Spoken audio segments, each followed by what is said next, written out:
Okay, so we'll start with talking about intelligence. What does that even mean? Because there's not an agreed upon, a widely agreed upon term. I'll present some prevailing ones and then get you to challenge whether or not you agree with that. And then we'll talk about the prevailing test, which is called the WACE, and just talk about whether or not IQ scores can be helpful or harmful, or somewhere in between. Oh, my dog wants to be picked up, so she might make an appearance. And then we'll get into personality assessment with mainly focusing on the MMPI, the NEO, and then talk about projectives.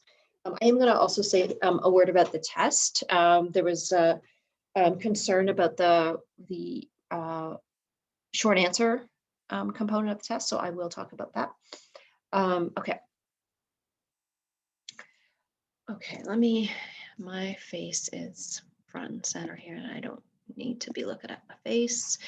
So, okay, so there are lots of definitions of intelligence, okay? This comes from Wexler himself. Wexler is the primary test that we use for IQ is developed by Wexler. So this is way back in 1958, and you can see his definition and how it's going to map onto how he's going to measure it. So it's the aggregate or global capacity of the individual to act purposefully, think rationally, and deal effectively with his environment. Nice. So, I mean, I think that we're going to talk about whether or not you think that the IQ test is doing that as we go. Here's from Gardner. Now, Gardner has a different way of looking at it that we'll talk about. This is in the 80s. Okay, so almost 30 years later. Human intellectual competence must entail a set of skills of problem solving, enabling the individual to resolve genuine problems or difficulty that he or she, encounters, and when appropriate, to create an effective product, and must also entail the potential for finding or creating problems, thereby laying the groundwork for the acquisition of new knowledge. So this is a little bit more focused on problem solving. We're going to talk about Gardner in more detail. So it's not, so it would be these, it would be problem solving ability. And in addition, this sort of more abstract, like being able to exert influence on one's environment and even create problems and solve novel problems. And here's Sternberg. It's the mental abilities necessary for adaptation to, as well as shaping and selection of any environmental context, which is, to me, a bit of an elaboration of Gardner. Again, it's sort of these, it's a range of abilities. And again, there's this idea about adaptation, but then also acting on your environment, and that would be intelligence. Okay, very, very different ideas. So let's talk about Spearman. Undoubtedly, you've heard about Spearman in like Intro to Psych. So this is the two-factor model. And the idea here is that there is a general thread of intelligence that permeates all tasks and abilities. So put simply, when you're measuring a series of mental tasks, no matter what they're measuring, they all have this one common correlation kind of going along with each of them. And then there are also specific factors. So those would be like the subscales of each task, right? So it is a something, so you can have a relative weakness in one factor of intelligence relative to others. Okay, so two factors, one general one and specifics. Now, about a decade later, Thurston weighs in, And so on one hand, he does think that there's a small, perhaps, factor of G, right? So there might be some overlap, but it's much more important to be thinking in terms of you shouldn't be thinking in terms of overall intelligence. You really should be thinking about what people's primary mental abilities are. So it's actually most important. So the G part, the S part rather of Spearman's two-factor model is what's important. So he proposed very specific primary factors. They actually load fairly well onto what we measure currently on IQ tests.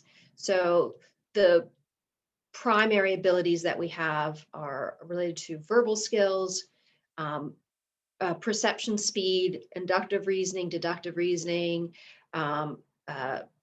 number abilities, rote memory, being able to memorize something, word fluency, and space or visual spatial abilities.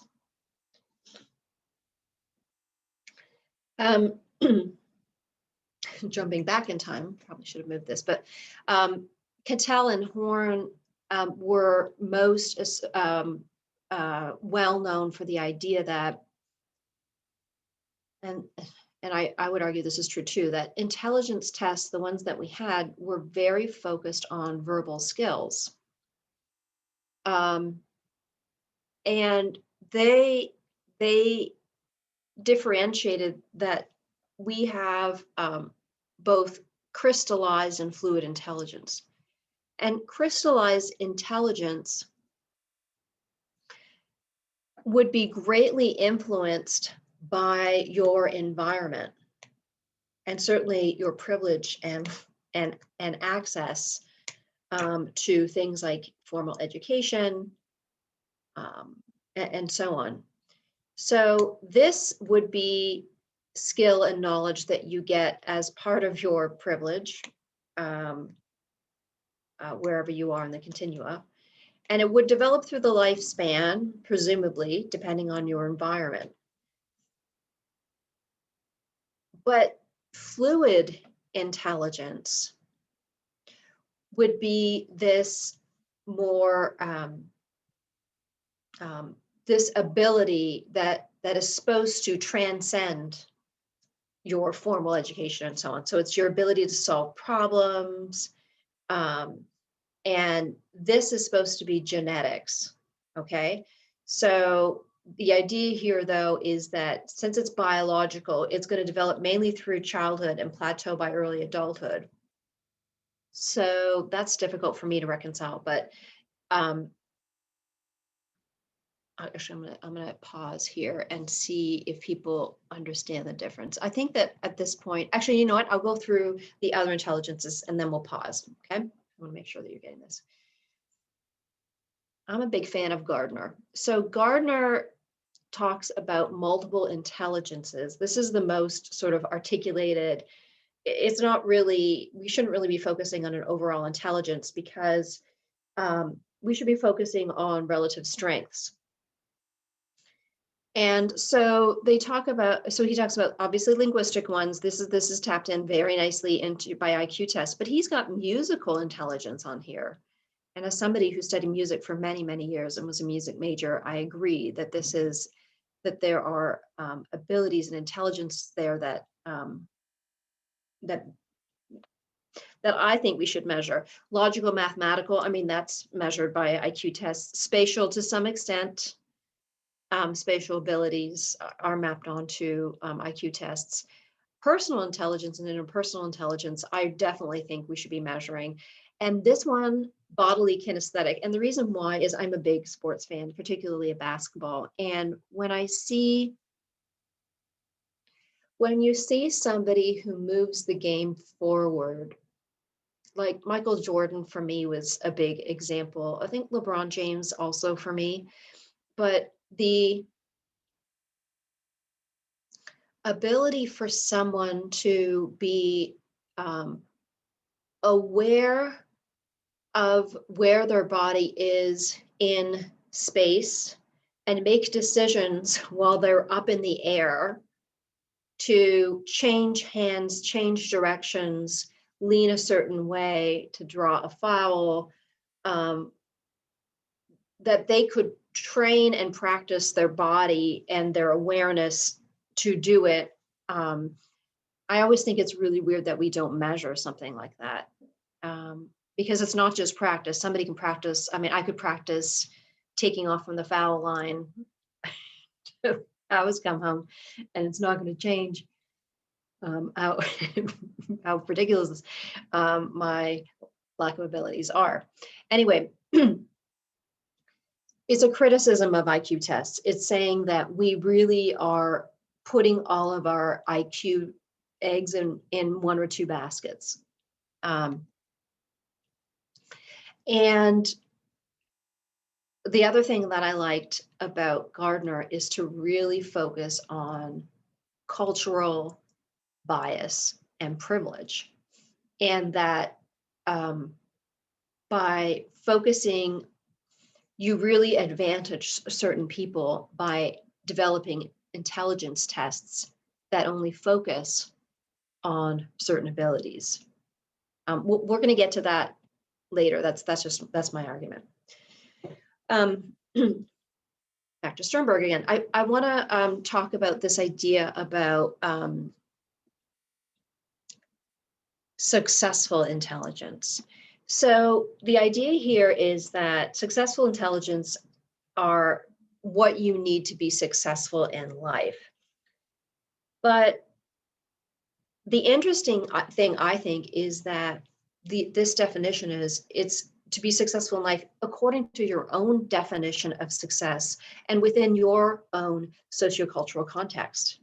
Because to define intelligence and success and intellectual or success is to place values on that, about what makes someone intelligent, what makes somebody successful. And so this idea is that successful intelligence is really about not just knowledge, by the way, it's also skill for success according to your definition of success and in your own context, which I think is really interesting.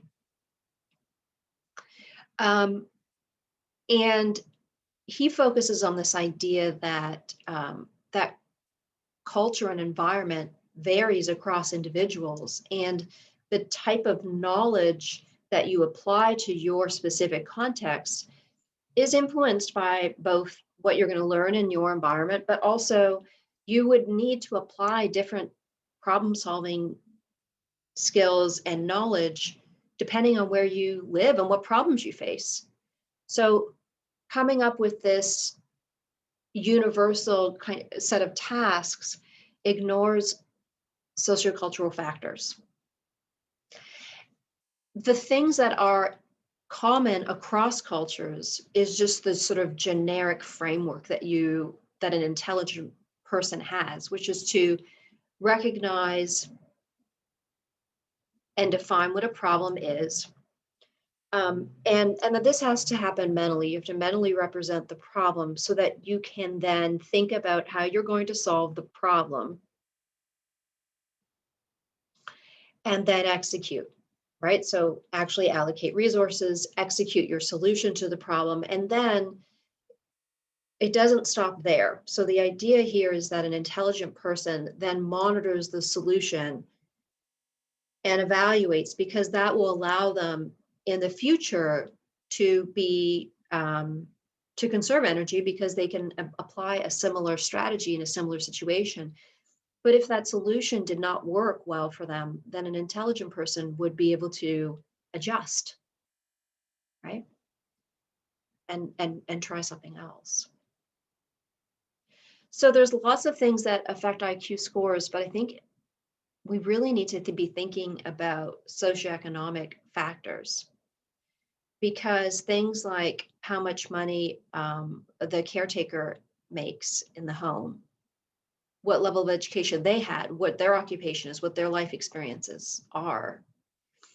So if you have a kid who came from an environment of low socioeconomic status, and they're adopted by parents who are of high socioeconomic status, when we go to measure their IQ, it's higher. So there's privilege, there's advantage, right? I've always given this example, you know, I am a professor, so I love learning. I love learning about stuff. I love books.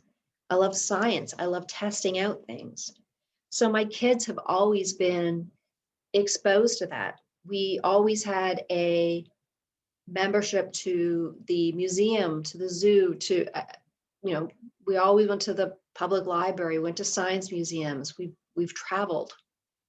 That's privilege that gets translated into IQ scores because of an advantage. And I think it's really important for us to understand that systemic issue. Also, we need to be thinking about things like how babies start off. Was there enough money, or was there access to even having good infant nutrition? Were they in an environment in which there was lead running all the way through their pipes, that they didn't have access, that the mom worked a bunch of jobs and could not breastfeed, and so you know, what kind of environment did they have as a result of the socioeconomic status? I think it's all connected. And even from a genetic perspective, we know that there's also, it's not just genomes, it's also phenotypes and things like, you know, there's generational transmission of trauma, you know, related to racial trauma, and there are just things that are not just genetically in terms of the genome, but also the phenotype. So there's lots of things for us to be thinking about.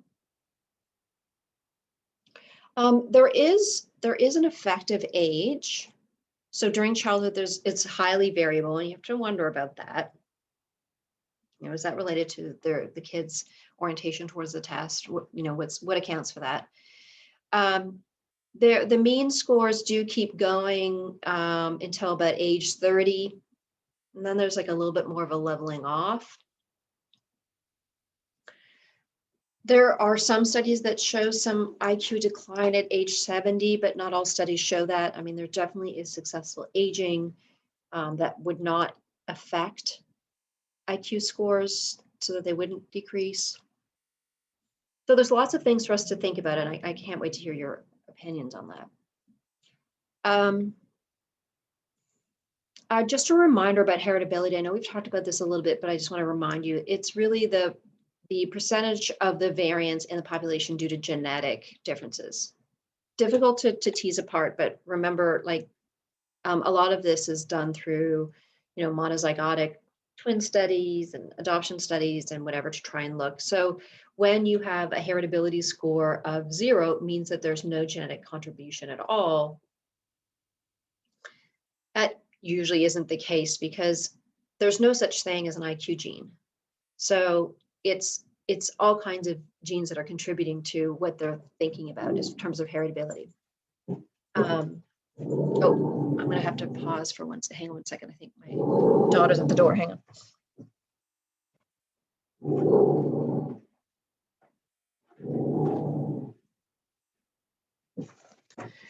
No, my roofer is at the door, which is going to make the dog growl, which is great. And then my daughter hasn't come back, so then that will be another interruption. So it's a little bit of a madhouse right here. I'm going to pick up my dog.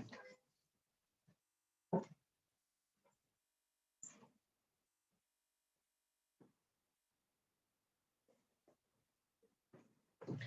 right. I'm sorry that she's distracting, but she's licking the microphone. So hopefully she'll stay quiet for us. Okay, An H2 of 1 means that genes account for all, but there's almost no circumstances in which that's the case. Okay, we already talked about that. As far as IQ studies, if you're wondering about the heritability estimates, there's a huge variability here, but it's moderate to high, 0.4 to 0.8. So we can say that it's at least moderately heritable. Calm down, buddy. In monozygotic twins, which means that there's 100% of the genetic material that is shared, and they're raised together, so the environment is the same. That's what's accounting for the high end of the heritability. Now, monozygotic twins that are raised apart, which unusual circumstance, so we don't have a large sample for that, it's slightly lower. So you can see, even in those studies, the contribution of environment. Dizygotic twins, which don't share 100%, they share the womb, but not 100% of genetic material. When they're raised together, it's 0.6. And then just to show you, if you have siblings, okay, so they share some genetic material, and you raise them apart, the environmental factors show through quite a lot, right? 0.2.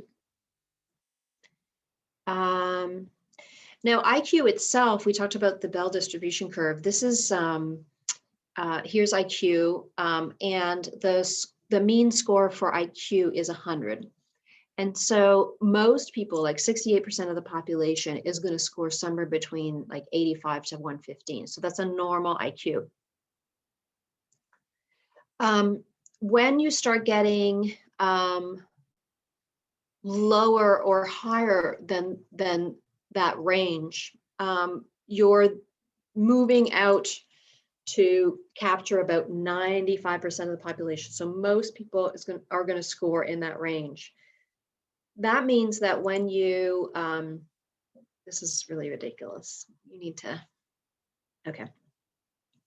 That when you get to about 3 standard deviations, now we're talking about really unusual levels of IQ, extremely low IQ, extremely high IQ. I'm just gonna put it down because this is kind of ridiculous. See, she'll be quiet.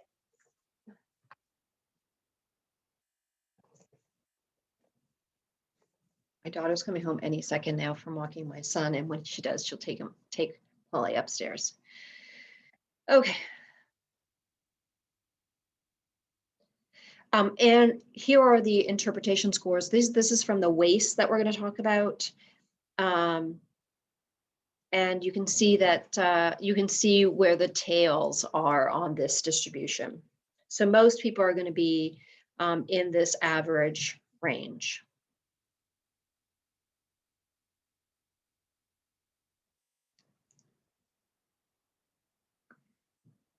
Okay, I'm going to pause right here because we're about to get into a more contentious issue. I'm going to look to see if anybody has gone into the chat. I suspect it's all about my dog, but we'll see. Yep. Yeah, she's very cute. Okay, so I want to get a sense of what people think about, oh, I should have done a poll for this. I don't think I can activate a poll right now, but I can try. But let me jump out of here so that I can, you guys can do hands up or whatever. What aspect of IQ measurement resonated with you most? So how many people, so what did we have? We had, I don't have my pen. We had Gardner with the multiple intelligence, right? So we're not going to get an IQ score because he's not thinking that it loads onto this single factor, that we're going to get in sort of intelligence scores across very specific areas. How many people that resonates with them? Just like put your hand up or So you know that there's, you guys can use the little reactions if you want to do. Okay. Is it just me and Caitlin? Oh, Angela, Taylor. Okay. All right. That was interesting. There's not a lot of like buy-in on this one. That just happens to be my pet one. But how many people so think that there is this idea of the G and the S, right? So there is, you really do believe that we can get an IQ score, G, and loading under that are these are the individual intelligence. How many people that appeals to them? That's actually pretty consistent, by the way, with the way we measure intelligence right now. And there is my daughter. So you're off the hook for 1 second. Let me just grab the door.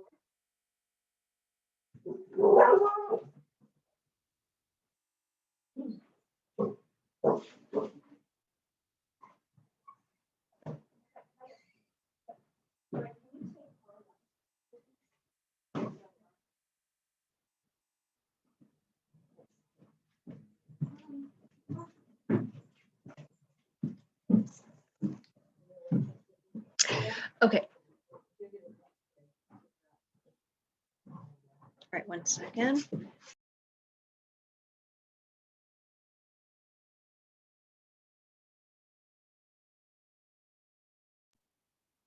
Okay. Okay, so no takers on that. This is like the primary one that we actually measure for IQ tests.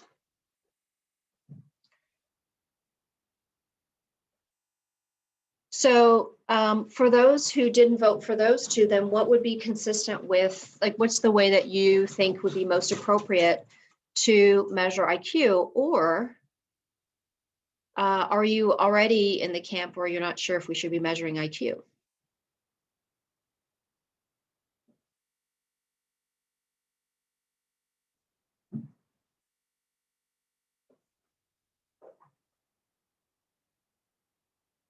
Kelsey's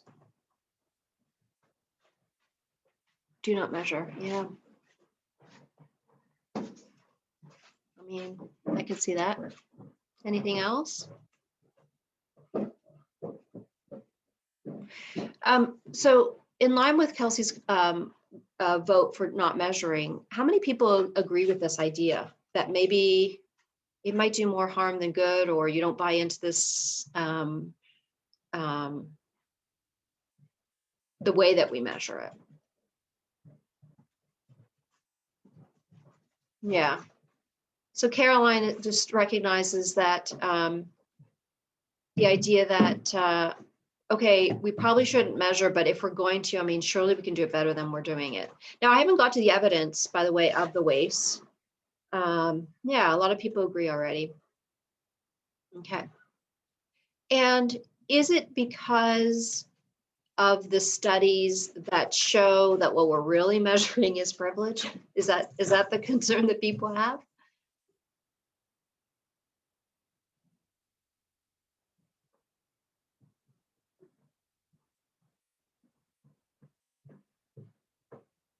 Yeah, I'm not convinced it provides any value. What do we actually gain from knowing how smart individual populations are? And we can't tease per privilege. Yeah. Yeah. I mean, okay, what if we did, what if we were able to say, like, what if based on the IQ score, it provides access to resources though? Does that become okay?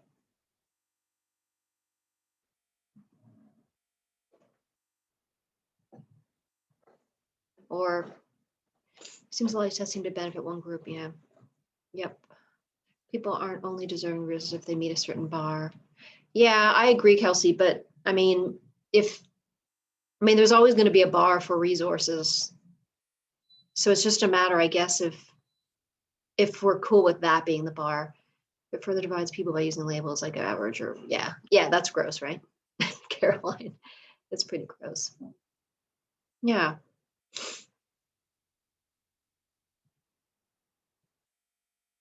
Aha.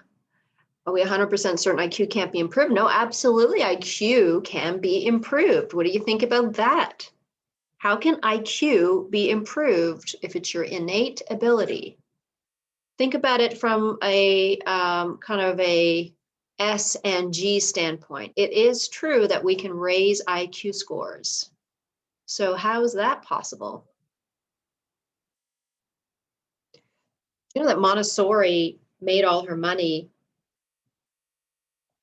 on improving IQ scores by just training them on the test.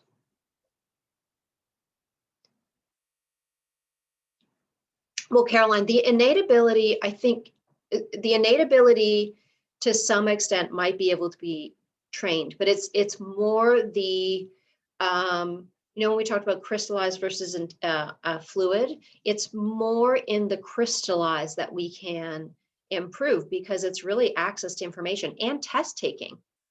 What about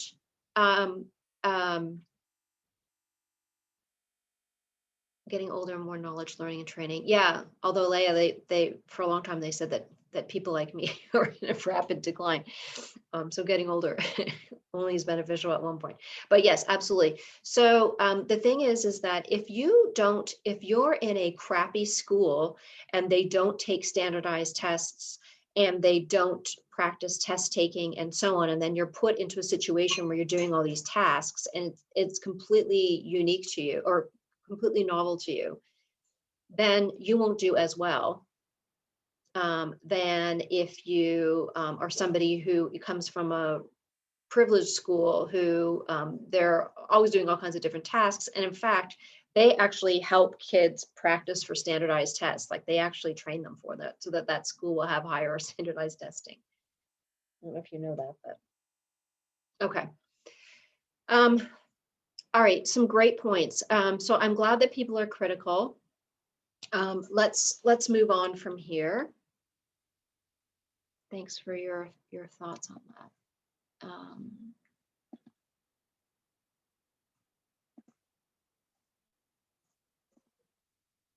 Yeah, I think it's obvious that you're going to know that I think there's some bias, but okay.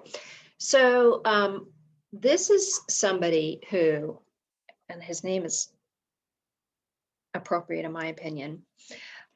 This is somebody who wins a Nobel Prize because they argue that low intelligence people are reproducing too much. And so it's making our society weaker.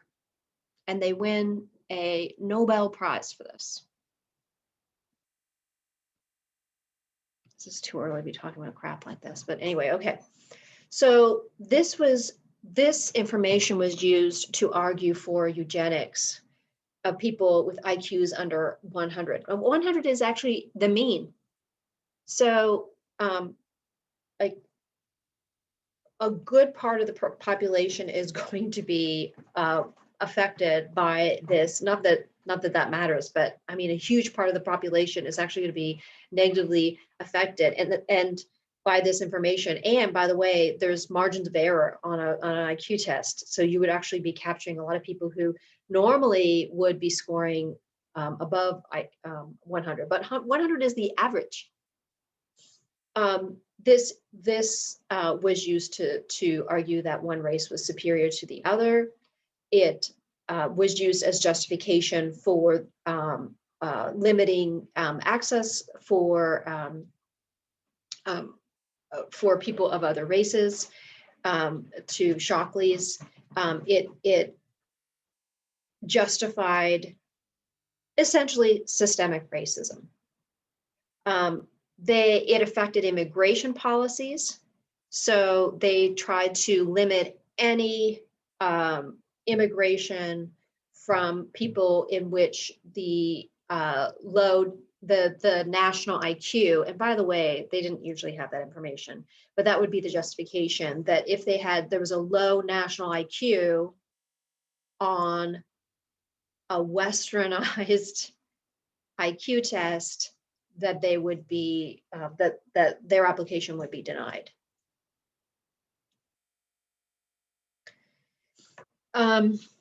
So this makes us wonder, and a lot of these studies are done in the US, so I don't have a lot of information about Canada and this particular issue. But the issue was that there were often racial differences that were seen. Now, some of the differences did start phasing out over the years, but it started this debate about if there's ethnic bias in the IQ tests. Okay.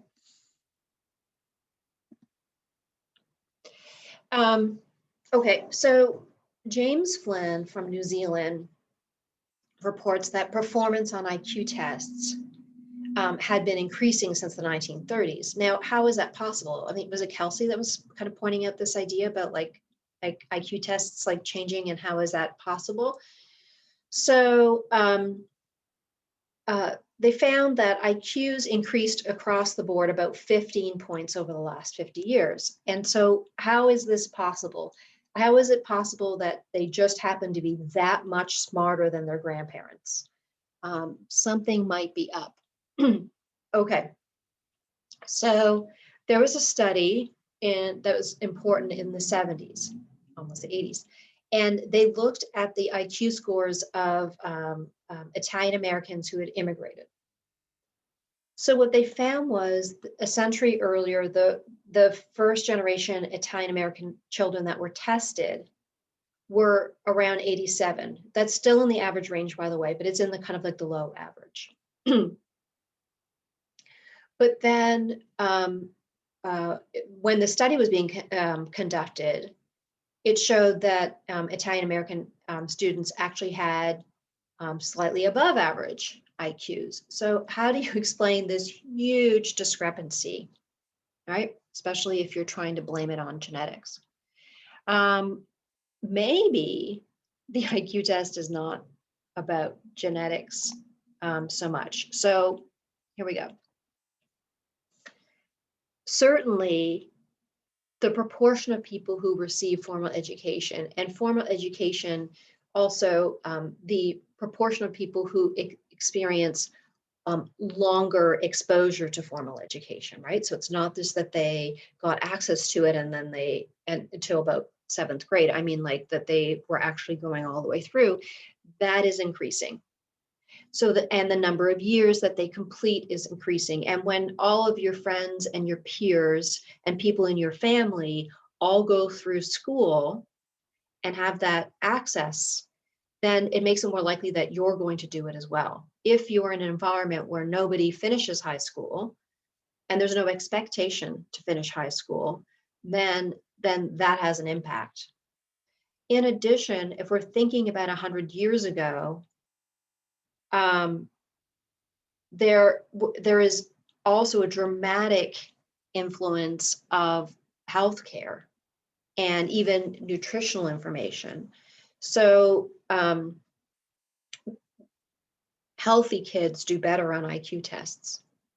And so there's better access to food and improved nutrition and better eradication of childhood diseases that have a negative impact on performance on these tests. In addition, the number of kids in families 100 years ago, I mean, there were some huge families. And now, typically, families are like 1 or 2 kids. So there's a lot more parental involvement. You can have a parent directing learning and reading to them and so on. There's a greater ability to be able to do that. And that might have an effect. And the environment of kids today, although this was like 30 years ago or something like that, but there was developments in technology, access beginning, at the time there would have been like beginning access to computers, but certainly, let's just say computers and gadgets, wherein there was access to kind of fun problem solving that also had a visual spatial element, and that is way more the case even today. And they're used to having to troubleshoot and solve problems in these types of games that also can have an effect. And as far as physical health, actually, I'll ask you these questions. How do you think physical health would affect IQ scores?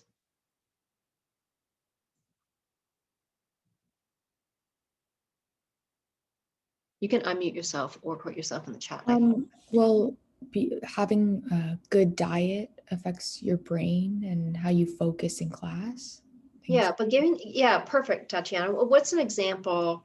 Have you guys ever noticed that they're like, if you're watching this on an empty stomach for 3 hours, does it affect your concentration? This is not specific to Tatiana. Yes. Yeah, I mean, empty bellies in kids, I mean, makes a big difference.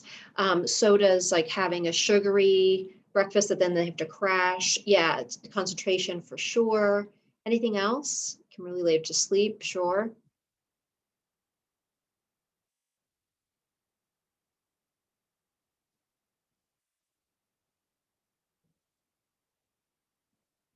Poor health also can lead to absenteeism, right? So if there's a lot of missed days or even hospitalizations, God forbid, or whatever, then they're also going to miss out on school days, right? So that's really important. Oops. And then the quality of education. This is I've spent some time in the US and there is huge disparities. Yeah,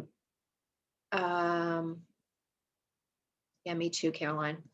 When I'm hangry, I have no ability to concentrate. So the quality of education, there's some of the schools that are in the US in low income areas, they literally have holes in the roof and buckets. You can't open the windows because they're like lead painted shut and there's no AC. And they're supposed to sit there like sweltering and concentrate. There's very few books on shelves. I mean, it just makes the educational system, like a day at school, oppressive. There's certainly nothing inspiring about it. We know that there's racial discrimination, there's systemic racism in education and access to education. And there's always been this question of, are IQ tests written in such a way that disadvantage particular groups? And one of the major criticisms of the WACE is that some of them really seem more like academic type of tests, things that you would like literally do in school. If that's not something that's happening in your school because of a poor school, then you're going to be disadvantaged. If you don't regularly do standardized tests or use novel materials, if you're there are things about let me try and think of one. There are things about social conventions that would be very specific to sort of like, I can't really think of one off the top of my head. It's been a while since I've seen the WACE. Anyway, so there's been this idea about, are you specifically teaching to this kind of, are you asking a question to essentially a white middle or upper class kid who has every advantage and then acting surprised when they do better?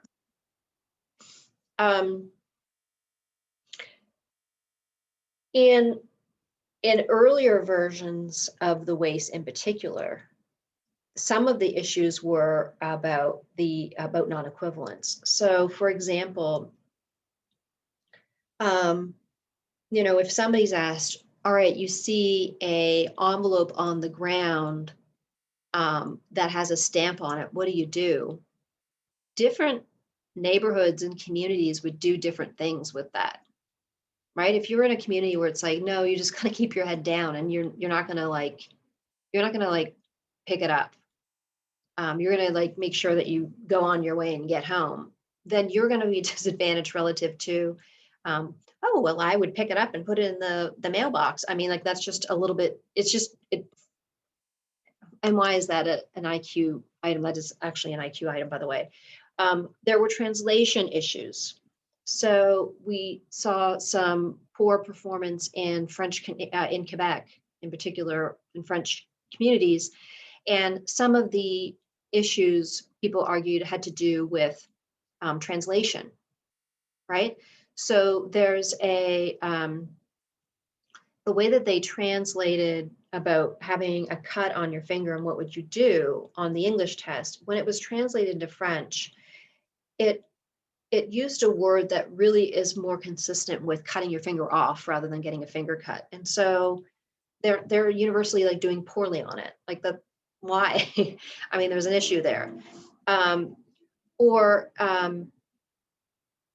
when you translate it, okay, so for digit span, for example, and you have to remember all these digits in your head. In Arabic, the digits that are said aloud, because they're reading digits, and then you have to remember them, and then after a certain minute, then you have to repeat them back. But Arabic for digits, these are really, really long words. And so it's not the same as, for example, Dutch, when numbers are really brief, like monosyllabic. And so you get this test irrelevant. You get poorer outcomes in Arabic kids relative to other groups. Let me see. So were these tests conducted in England then used for non-English speakers? Sam, so it depends. So no, although I'm sure that that's happened. But what I'm saying is that when they did the translation, so you're supposed to, when you translate materials, what I would do and what I have done, so I have a tool and I have it translated. You're supposed to go through a translation service because they do a forward and back translation. So they translate, say they translated my thing about my cut on my finger. They would translate it into French, but then they have a separate branch actually take the French and translate it back into English, and they look to see if they map on. And that's how you catch things that are not fair, right? It's wait a minute, that doesn't really translate very well. And then then you're supposed to have it certified. That wasn't the case with IQ tests.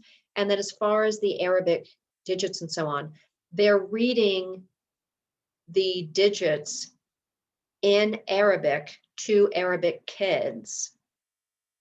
But when they do worse on digit span, part of the problem is that it's not the same test, because if you were doing it in Dutch, for example, and by the way, this is from a study that, so I don't actually know anything about Arabic or Dutch numbers, but what they're saying is that those were sort of monosyllabic numbers. So if I said, if I had to,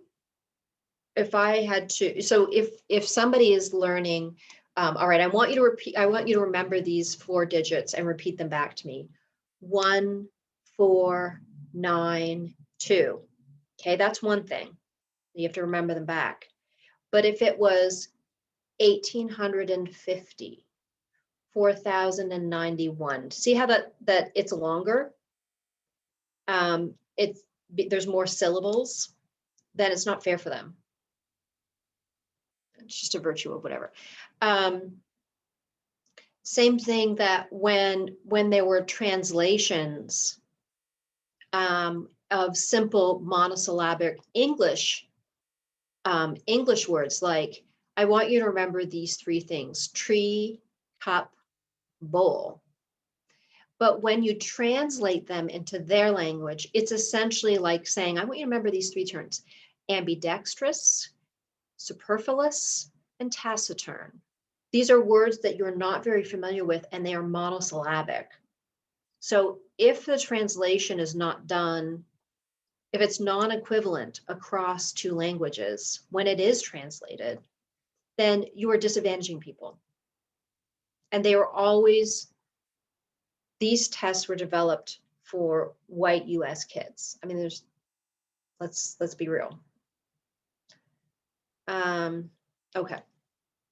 And in answer to Sam's question, there are kids who would be subjected to these tests who might be immigrants, and their first language may not be English. They don't even have to be immigrants for that to be true.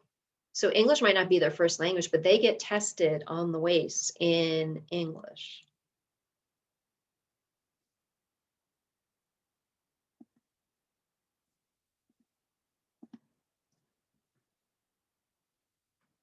I want to sort of balance this with the idea that I have about how important environment is, but this is a study, it's pretty old now actually, where this was in Alaska, so up north, and they tested rural versus basically, it says semi-urban, it was kind of suburban high schoolers, okay? So there's a ethnic group. There was an ethnic group in the rural area, and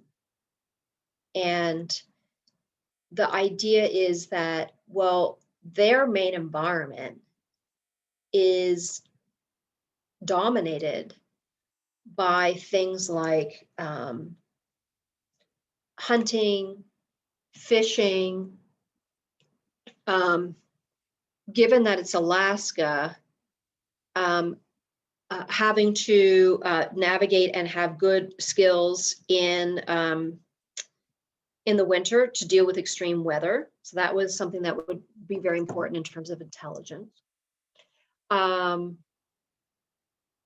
Picking and preserving plants. These are some things that the Yupik group knew well. So this group does this study, and they want to look at tests of academic intelligence, but then practical intelligence. And so the practical intelligence, they had to do those activities that I actually just described to you, and they're rated by adults in their community with basically how well they do them. So the practical intelligence on these sort of practical problem solving tasks, oh, sorry. Oh, wait, I always forget this one. It says practical intelligence predicted the ratings of the practical skills, but not the semi-urban ones.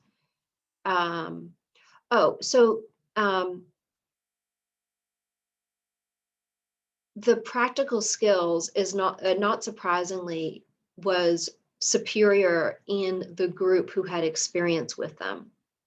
So that would be the rural kids, but that was not the case for the suburban ones who did not do well on them.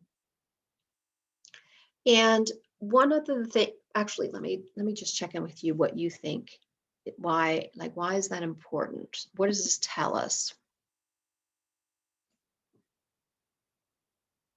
I think it's actually it was one of the first studies I ever saw in this. There's lots of them now.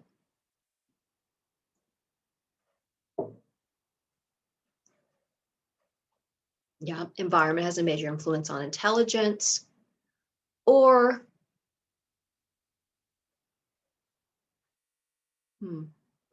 I might even say that using one's environment to develop intelligence items allows you to do well.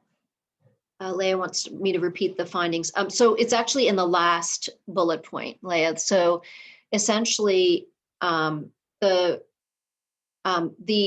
practical intelligence that they did better, that basically, let's think of it this way, that the rural kids did a lot better than the semi-urban ones using this measure of practical intelligence.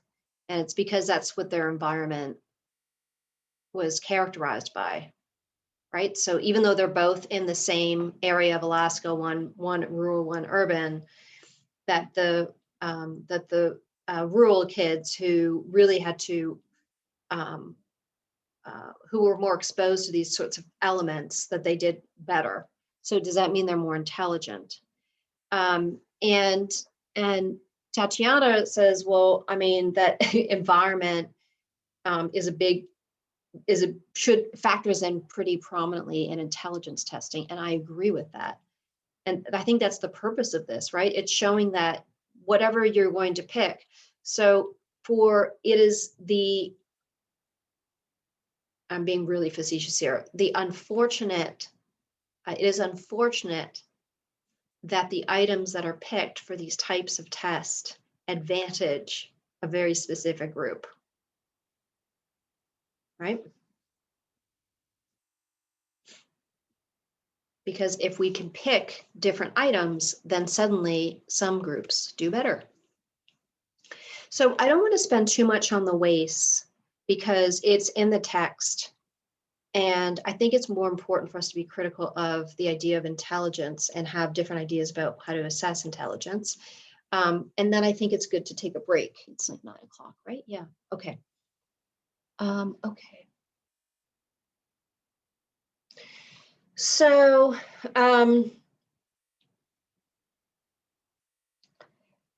I think that when we talked about history, I think the way that we first described this test was that it was the Wexler-Bellevue. That was the initial test. And remember, there were other ones we talked about, like the Stanford-Binet and so on. But in the 30s, almost the 40s, this test comes out. Now, interestingly, it measures people from 7 to 69, which I always think is so interesting because basically, why bother measuring somebody if you're 70 or older? And yeah, we can measure from kids on up with the same items. Kind of interesting. By the mid 50s,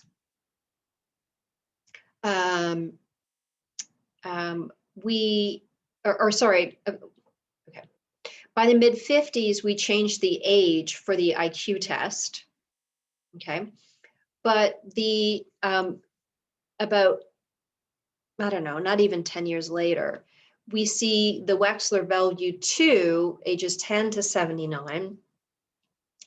And it's what turns into the WISC. And the WISC is, it turns into this more like an idea here that, oh, well, maybe we can't go right down to age 7. So it's like, well, then maybe we'll go, maybe from 10 up, that's appropriate. But 3 years later, that Wexler-Bellevue 2 turns into the WISC, which is focused on kids. And so it's like, all right, maybe we really should have a test that's just for kids because this is not going well. So then they say 5 to 15. And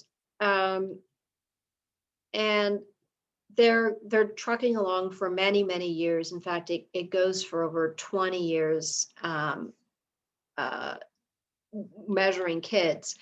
But some, I don't know, 15 years later, they start to realize, okay, no, we need one also for really little kids. So then they develop the WIPSI. And you can see here that the WIPSI gets revised, that the ages change. Oh, I am missing the lower limit of the age. You have to get that from your textbook. I don't know what happened there. So you can see that what we have then are 3 different tests. Finally, they get, okay, we need different different tests for different age groups because it's not developmentally appropriate. And so present day, we've got the WACE 4, we've got the WISC, and the WIPSI. And so we've got really little kids, we've got teens, and then we've got adults. And adults are 16 and up. And now we're at least going to 90. Now, interestingly, the WACE is what we're going to focus on, not the kids ones. But the WACE, it took until 1997 before we really saw Canadian norms. So there were items that were very specific to what's taught in US schools and based on US normative data and demographic data. So by the time we got to, it took till 1997 when they came out with this version, they actually collected norms across Canada. And I actually will talk about what that means at one point or another. Maybe now. No, not now. So interestingly, David Wexler, he was a student of Sternberg's. And he wanted to improve on the Stanford Binet and the alpha beta tests. So he was somebody who was using the IQ tests. And he thought you should give equal weight to verbal and nonverbal. That makes sense if he's using the alpha and beta, right? The interesting thing was he wasn't really theoretical in the way that he thought about the IQ test. He didn't have like some sort of idea what IQ was and then developed from that. He just kind of used some tests that were kind of already out there and developed a few himself. Honestly, the thing that was unique for him and then his big contribution and maybe the only reason why he's been successful is that he really gave us the idea of being able to compare across people. So he had a score that could be computed that allowed you to compare yourself to other people. And with all this eugenics going on and everything, I mean, people ate that up. They loved the idea of being able to compare and being superior to other people.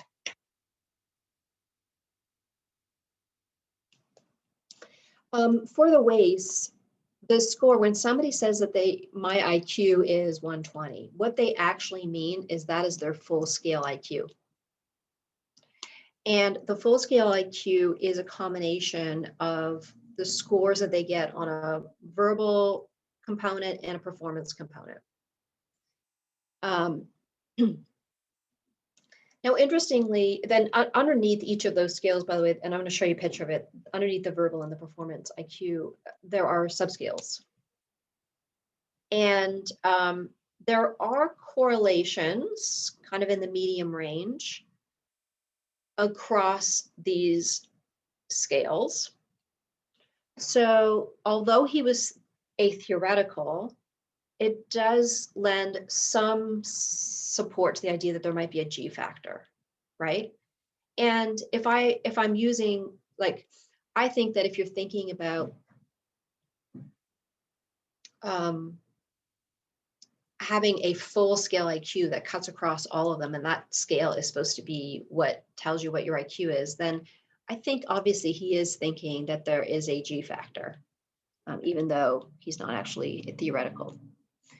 So you have a picture like this somewhere in your textbook, and I couldn't get a good picture of it, so I just stole this off the internet a few seconds ago.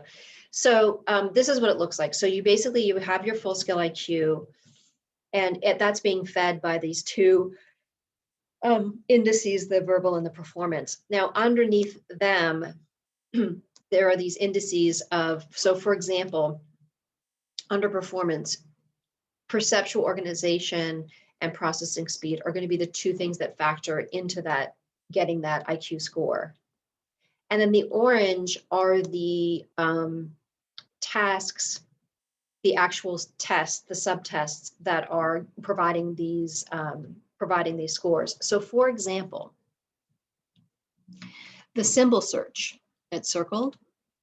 So if you're looking, if you have to try and identify correctly particular symbols, again, on a timed test, and you suck at it, And you are given a code that it's a lot like a Happy Meal, where they say, you know, A equals diamond and B equals three lines or whatever it is.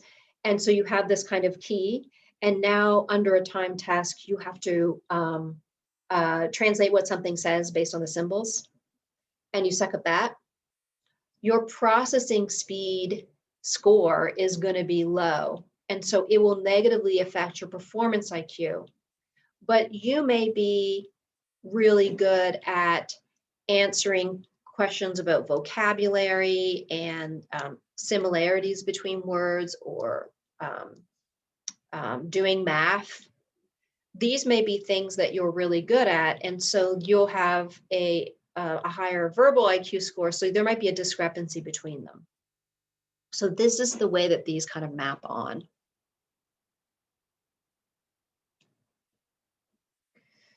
There are pretty large normative studies when they do release a version of the WAIS, and in the US, what they would do is they would use the census data, and they would try to get a representation across age, grade, I'm going to say that's actually sex, geographic region, ethnicity, and SES. But we were using those norms for years in Canada. Now in Canada, when the previous version came out, they did attempt to go across the country, and they did try to use census data, but it became clear when people looked at those normative studies that they really oversampled from the maritime provinces, given how low the population is out there. And that in Quebec, fine, they did sample representatively from Quebec in terms of numbers, but they sampled mainly from English-speaking areas of Quebec. So problems even saying that, you know, we're using Canadian norms. There is decent reliability for the overall IQ score, as well as verbal and performance. What that means is that your score tends to be relatively stable over time. The reliability of individual subscales has more variability, so they're a little less reliable in terms of getting the same result. Are they valid? Are they measuring what we think they're measuring? Well, it depends what you mean by that. If you want to know, it's particularly useful for identifying strengths and weaknesses. So for example, if somebody does really poorly on timed tasks, then that gives you a good, I mean, it does help to know that. If somebody is particularly poor on things working memory, like holding something in your mind and then doing something with that information that you're holding in your mind, that's helpful to know. So it is a good index of those types of things. Is it useful for treatment? No, because we don't have a lot of good sort of rehab treatments. Is there test bias? There certainly is evidence that there's test bias. There's evidence that there's not test bias. Is there user bias? Do we use the information in a way that can be damaging for some people? I'm going to leave it to you. So let's talk for a minute. Based on what we have just talked about, can I explain the second point again? I'm sorry, Melissa, I don't actually know the second point. Sorry. The point that says, although some variable reliability for the individual subscales for reliability and validity. I think I have to go back. Sorry, Melissa. Is it this one? Yeah. Okay. Reliability also. So, you know, it might be more helpful to look on this. This might be more helpful for me to explain for you. Okay. So what it was saying was that the reliability, like whether or not you get the same full scale IQ or these verbal or performance IQ, that does tend to stay relatively steady over time. And so that makes it have good reliability. But as far as getting similar similar scores across the indices or individual tests, the reliability is a lot more variable. So it's possible to really tank on a day and not be like that on another day. Does that make sense? Yes, thank you. Okay. So what do you think about bias and the IQ score based on everything we've talked about?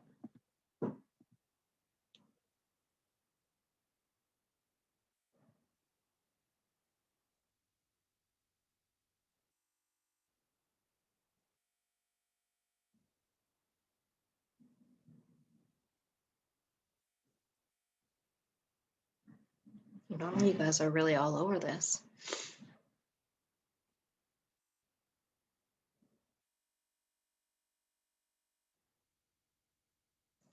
When you think about that slide where I had the pictures and you hear about things like math and vocabulary, do you think that some groups could be advantaged over others?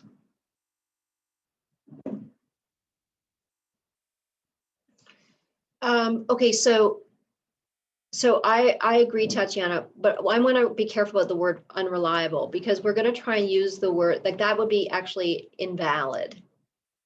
Because unreliable is, would you get the same test over time? And so it's possible that we would get a different test over time, but it's really the validity, I think, that makes me worried. It's nice to know our strengths and concerns. They shouldn't be held in such a high regard since we all have our own strengths and weaknesses. Yeah, validity. Okay, cool. Thanks, Tatiana. I mean, reliable is true in an English sense, but just to keep them straight so nobody gets confused. Can be damaging overall. Many people don't know about the limitations of bias. Yeah.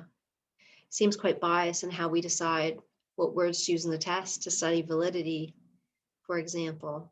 Yeah. I mean, it's easy to become a little disillusioned when you see it. I mean, so I think it's important right now to say the validity and reliability data for the WACE is very good. That's why we keep using it. But I think what I've tried to do today is to also peel behind the layers and not just look at normative studies that suggest that the psychometrics are good, but also look at the way that they've been made, the way that the psychometric tests have gone and how they've normed it. And also look at research on the periphery that talks about what influences intelligence. So I'm going to let you make your own decisions about how you feel about IQ tests. But the WACE is the best of what we have. And there you have it. I think this is a good time, actually, guys, to, I hate when I say guys. Ooh, it drives me crazy. You guys need to do like a thumbs down or some sort of negative consequence if I say that. Boo, something, so I can change. Anyway, okay, so let's take 10 minutes is probably good, 9:35. So can we reconvene in about 10 minutes and we'll finish off with personality and I'll say a word about the test. Perfect. Okay, I'll see you in 10 minutes.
All right, hopefully people are back from their break. So we're going to move from intelligence testing to personality testing. And like we did for intelligence, we'll start with the idea about if you want to know how to measure it, then what you think about it and what it is going to influence how you measure it. And that's definitely a big, an important factor, certainly from intelligence, right? So the term personality is actually from a word that is essentially persona, or your theatrical mask. So there's this idea in many people that your personality is your outward facing self. Oops. There we go. But does that make sense? So is it more of an inner experience that really forms personality? Certainly Freud would think so. Is it the combination? Should we be measuring both? Is it something in sort of a meta way that we are consciously reflecting of? Do we have good insight into it? Is it under our control, or is that the point that it's a personality and that's what's driving it? So there are many different ways to think about this. And so as a result, measurement varies quite a bit. Psychologists get asked to measure personality quite a lot. And interestingly, the major thing that we usually are asked is this axis 1 or axis 2? Now, remember that in previous to DSM-3, we that's the way that it was labeled because it was multi-axial system. So is this a personality disorder, or is this depression? Is this depression, or is this actually somebody with borderline personality disorder and their sort of sense of emptiness and so on? First of all, as if there couldn't be both, but the idea behind a personality disorder is really this this inflexibility. It's like people. It's essentially that people approach the same situation, or every situation, every person, the same way. It's cross-contextual. When you are dealing with somebody with a personality disorder, you as a therapist are going to be treated the same way that they treat everyone else. So if their go-to is to be suspicious and hostile, they're going to be suspicious and hostile with you as well. So it's an overlearned set of behaviors and orientations, but is it also an inner experience? We are asked quite a lot to try and make predictions based on somebody's personality, particularly in forensic science. We're asked, given that they have this sort of inflexible way that they approach situations and people, then are they even suitable for our treatment service? Like, are they going to just basically not participate in our treatment? Sometimes people want to get a sense of the interplay, the interaction between how they approach intellectual problems as well. So they'll look to see how it matches onto the IQ. We're going to get to that more in the integration. I think next week is integration, so we'll do that then. But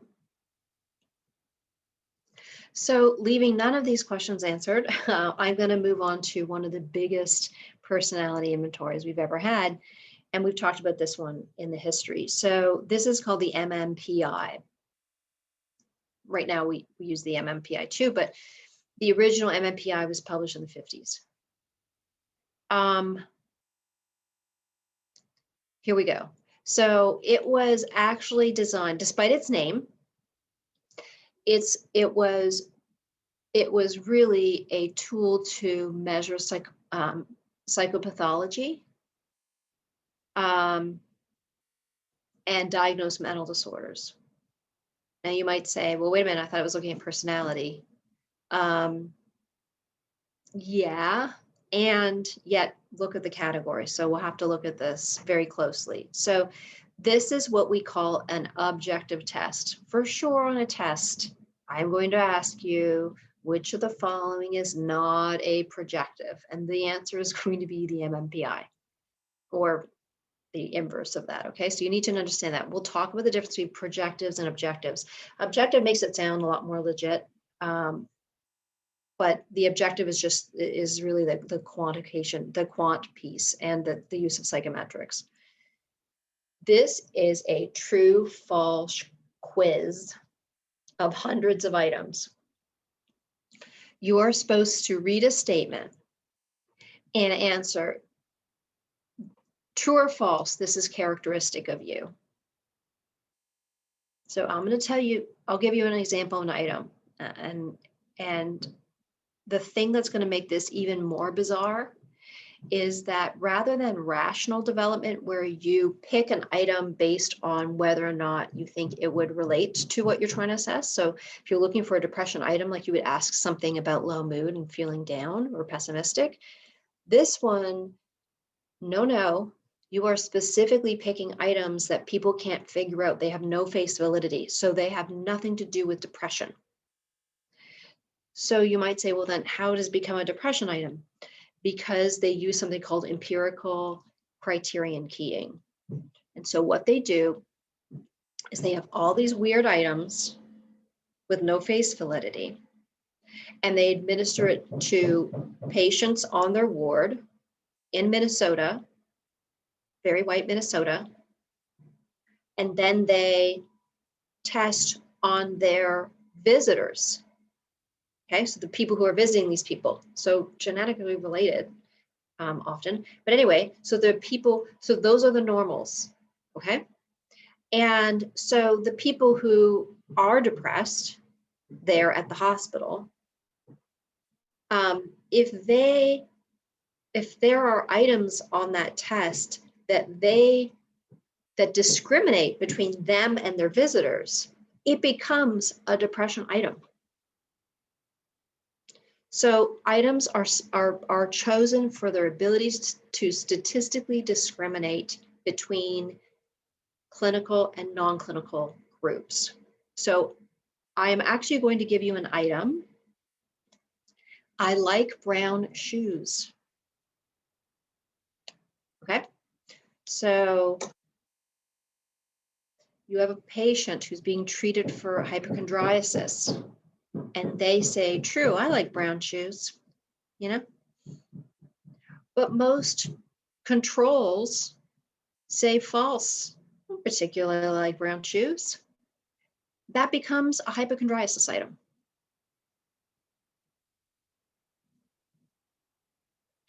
So the face validity of brown shoes is very low, because brown shoes and thinking that you're sick when you're not really don't have a lot to do with each other, right? Okay, so the MMPI is one of the most studied measures. I mean, this is basically, everyone did their dissertation on this. And it has pretty good psychometric data, okay? But probably not surprising to you, they thought that maybe they should improve upon it. So they decided to make an MMPI 2. I think this was happening when I was in graduate school. So they thought maybe the norm shouldn't just be based on Minnesota. It's a very specific kind of place in the US. Maybe we ought to not do that. So maybe we should go across the US. Maybe some of the items are a little outdated. So when I was in graduate school, I would have to administer an item that said, true or false, I like to play drop the hanky. Now I have to tell you, I have no idea what drop the hanky is, okay? But many years later, I learned that drop the hanky, if you've ever seen a very old-timey cartoon or like a very gendered, feminine character, like drops their handkerchief and like, and then the gentleman picks it up for them. Do you like to play that? So that was an item. So we tried to get rid of those items. So we were updating it for contemporary culture. And there was some understanding that maybe this wasn't appropriate for teens. So I had to give the teens the item about drop the hanky, for example, and then not be able to explain it to them, what drop the hanky meant. It's horrifying. Okay, so what would happen is you would get output, so you can enter it into a scoring computer, or you do by hand. I actually did it by hand, and you had all these like elaborate little overlays on the true false, because it was like Scantron, like your TRS sheets that you guys fill out for tests, and you would get this spit out report that had 10 scales. Okay, and the main thing that you would do is you would focus on on just a couple of the elevations, usually just the two of the biggest elevations, and that would allow you to build a profile of who that person was. And it says, and it would give you a clinical profile of pathology and personality. Again, like, so which one is it? Like, what is it that we're actually doing here? So I'm going to give you an example. So just hang on. One of the reasons why people loved this scale so much is they had built-in lie skills. I mean, they were obsessed about the lying because there's literally no face validity. It's about brown shoes and dropping hankies and all this other stuff, okay? I like mechanics magazines. I remember that one. So in addition to like zero face validity and using empirical criterion keying so you couldn't fake, and some of the items that were seemingly a little bit more face valid, like I never lie or whatever, it's like some sort of item like that. It would give you, in addition to your 10 scales, your clinical scales, it would give you scores on whether or not they're lying. So are they denying things that other people would? If you say false to I never lie, I mean, like everyone lies on one element or another. So that's a little defensive.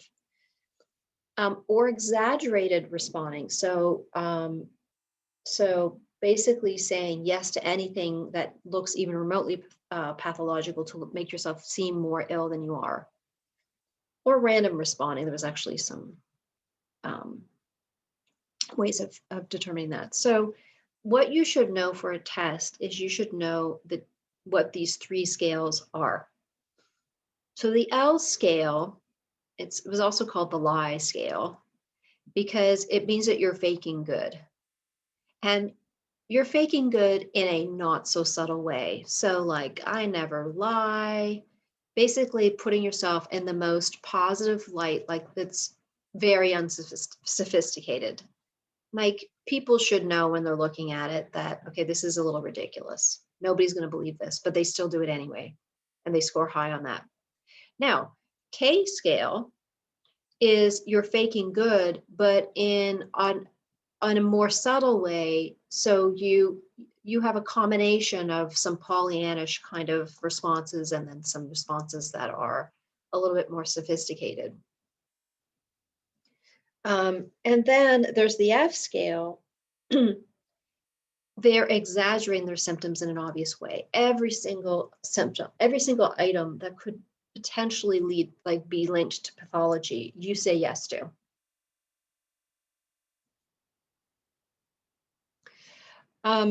For the MMPI2, they did they did a stratified normative sample, so they tried to go across the U.S. and use the census. So they tried to focus on having some degree of representation across ethnicity, socioeconomic status, and then geographic location in the U.S. So this is in the U.S. But when people examined whether or not they were successful at getting good representation, they had an underrepresentation of people who had lower education, lower income. And this may explain why there are many studies that show that it over-pathologizes people with lower SES. So when, like, the MMPI tends to suggest that you're pathological, but no other index in an assessment does for people with low SES, then we know that there's some sort of bias there. The current one, the MMPI-2, is 567 items, so it takes like hours to do. And it's true false coloring in bubbles. You can also do it on a computer. It has been translated into over 24 languages, so we're going to have all the same problems that we talked about with the WACE with languages potentially. And there is a teen version. There's fewer items, so like they probably can't do as many items. We're going to make it shorter. It's almost 500 items. That there was 800 males and 800 females for the normative sample. So when I talked about like it spitting out a profile analysis, this is actually what it looks like. So they take the scores, not random scores, they take the scores and then they put them on a distribution compared to other people. And normal, big air quotes there, would be in between these lines. This would be like a standard deviation in here. So when you see scales that are elevated far outside of that, then we describe it as a profile. So this person has an elevation on scale 2, which is the depression scale.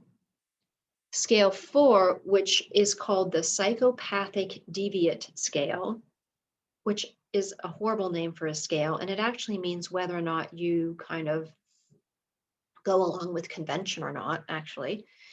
And then the ever offensive male-female scale, masculinity-femininity scale, which people used to use to say whether or not somebody was gay or not. So if you were a woman and you scored really low on this, then you would be considered a lesbian.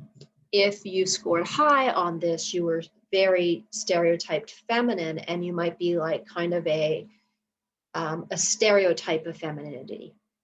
Likewise, guys who scored high on femininity were labeled as gay, even though, interestingly, male professors, because of their wide range of interests, were almost always labeled in that way when they were actually heterosexual. But anyway, so you would interpret these couple of elevations. And here, by the way, are the validity scales here, the L, F, and K. So let's talk about what it would look like. So just a reminder of what it means. So we might be worried that the K scale is down here, but really you would be more worried when it's up here. So if the K scale was up there, it means it's higher than other people. And so it would mean that I was really defensive and I was trying to fake good. And I was trying to like conceal that I was faking good. So so I would say it's a valid profile. But here are the scale 2 and 4. So I would say that this person is somewhat rejecting of social norms. They are experiencing depressed symptomology right now. Oops. Oh, I hate this is in black. We can barely see. So let me show you what the scales are. Again, this is in the textbook. So scale 1 is when you are excessively preoccupied with your body. So you notice your heart beating differently and you get really nervous about what that means. So it's really just constant body scanning.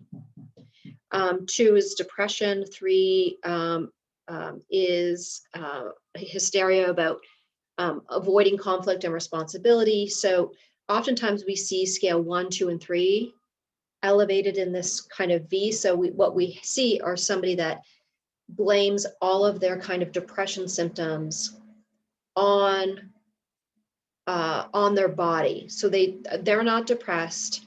They are, you know, I think I have a virus or whatever it is. So they are avoiding the issue.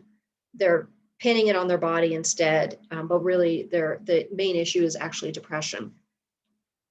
We talked about psychopathic deviant. It's just basically disregard for norms. Then masculine feminine is gender role. PA is about paranoia and suspiciousness. PT is psychasthenia. All you really need to know about that is we call it the anxiety scale. SC is about schizophrenia. MA is about mania. And SI is social introversion. So you can see a lot of these don't really feel or map onto personality. They seem to be more disorder focused. But then interestingly, but very few of these disorders actually exist. And so it's a little bit tricky. I feel like I might have just seen somebody in the chat. So let me just look. Oh yeah.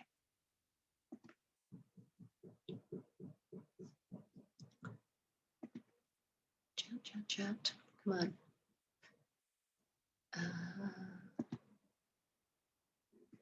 Okay, my chat is not showing up. Is there any way that you can unmute yourself?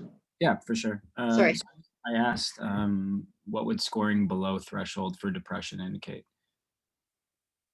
Well, I mean, so if somebody had, it probably wouldn't mean a whole lot. That it would be, first of all, I've never seen where that's scoring really low on depression and there's no other clinical indicators. I wouldn't even know what that would look like. There's several of them where you score low on it where it doesn't mean a whole lot. It just means that you don't really have that kind of, depressive kind of side. Now you might think, oh, it makes you really optimistic. I mean, it could, but when you really look at the symptoms on the depression scale, it's hard to make that interpretation. I don't think, I can't imagine that would actually be your elevation. That's a good question. So I don't know how impressed people are with the MMPI, but that's what you're getting. You're getting a profile. Now, I mean, the one thing I do like about it, I do like the dimensional aspect of it, right? It's kind of like relative, like when we talked about whether or not the DSM is valid. I mean, we talked about dimensional versus categorical. I mean, I do like the dimensional element to it. The psychometrics for the MMPI are really good. Like test retest, you get the same results over time. The validity is good in the sense that it does, you score high on depression, you score high on other depression measures. The face validity is very poor, but it's on purpose. The internal consistency for scales tends to be weak. It should be. They don't have anything to do with each other. Like brown shoes and reading mechanics magazines and dropping hankies, they just are not related. So that's not really a good indicator. It is in wide use, but luckily, there is a theoretical scale that has risen to some prominence that I find a lot more palatable. It's called the NEO. And it's based on the 5-factor model of personality. So a reminder, that's the neuroticism, extroversion, openness to experience, agreeableness, and conscientiousness. So that's in your textbook. There's actually a section on that I definitely want you to read. So here's a scale that's based on those 5 factors. And there's decent evidence for a 5-factor model of personality, as you will read. And so it makes a scale that's face valid and that measures these 5 elements, and it's half the size, 240 items, And it's not dichotomous, true or false, because most things in life are not. It's like rate the extent to which you agree with this statement as it applies to you. So we get a lot more variability. Oops, what's going on here? Some of this is very, like my thing is black. I'm not sure yours is, but I can barely read that. Anyway. Okay, so it's based on the 5-factor model, which is widely accepted, but there's a decent amount of evidence that in some cultures, personality looks different. So for example, in many studies in Asian countries, a 6th factor fairly reliably emerges.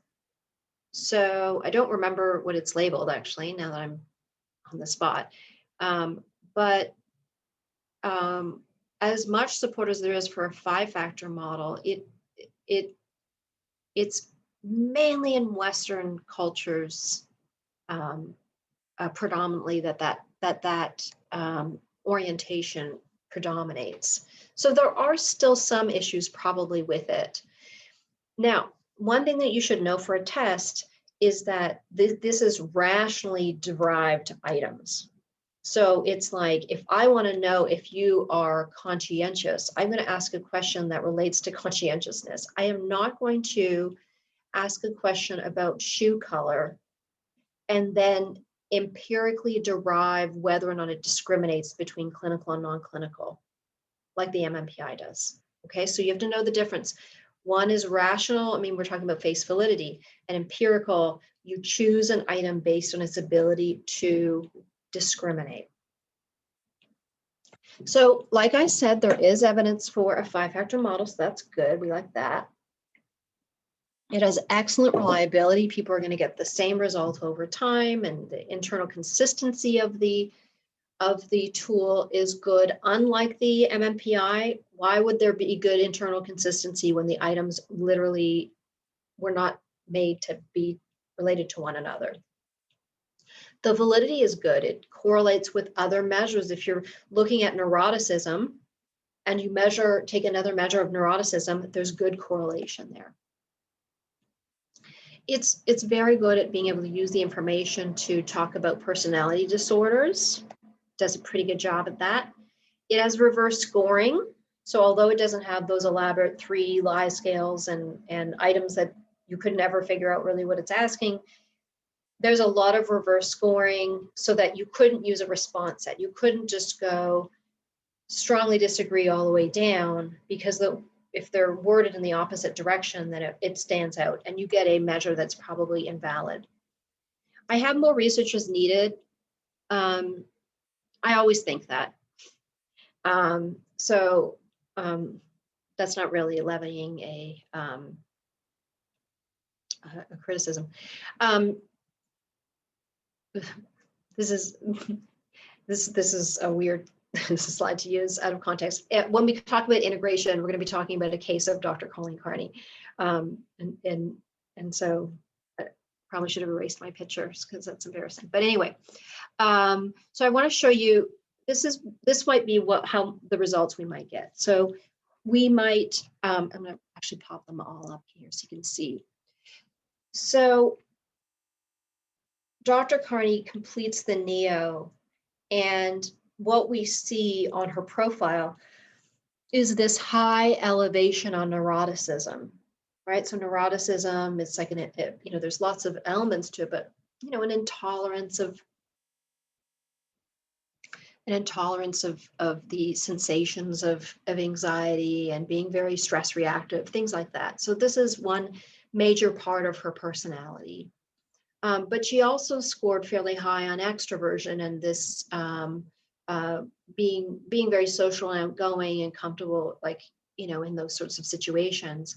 And you can see, as often is the case, the inverse neuroticism, this openness to experience, she's pretty closed about new experiences. So this is a dimensional way of understanding a person and the way they approach situations. So I have a lot of kind of information about her and how we can think about her. So, and by the way, there's a line here in terms of in comparison to other people. So when I talk about extroversion neuroticism, this is particularly telling of them because they are above that cutoff. And then let me just talk about projectives, and then we'll pause to see what you think about it. So this is an example of an ink blot test. It's called the Rorschach, and you might put it in front of somebody, show them an ink blot, and say, "Tell me about what you see." And the person starts describing, "Well, I see a person with their arms stretched out, and they're being pulled in all directions by all these animals, and they're wearing a big crown." So I am projecting my personality onto that page.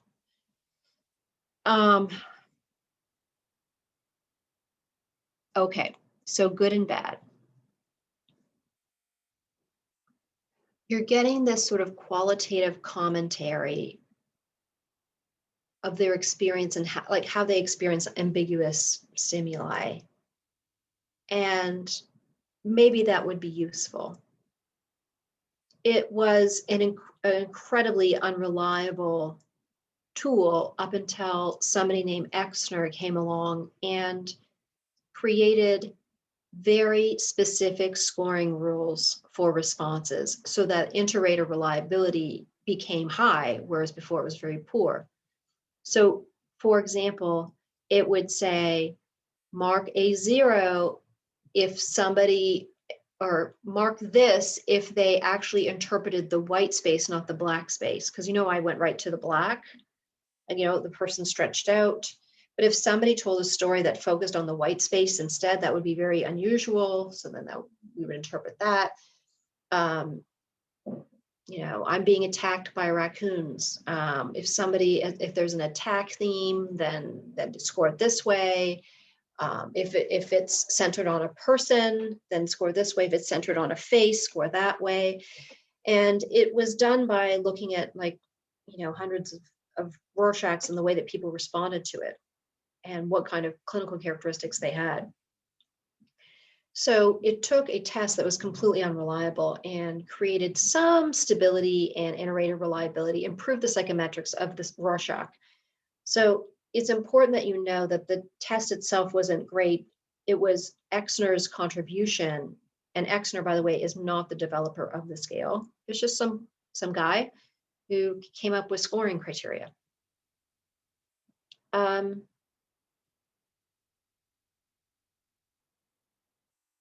The validity data for the Rorschach, even with the improvements from Exner, the validity of the test is lower than the Mmpi.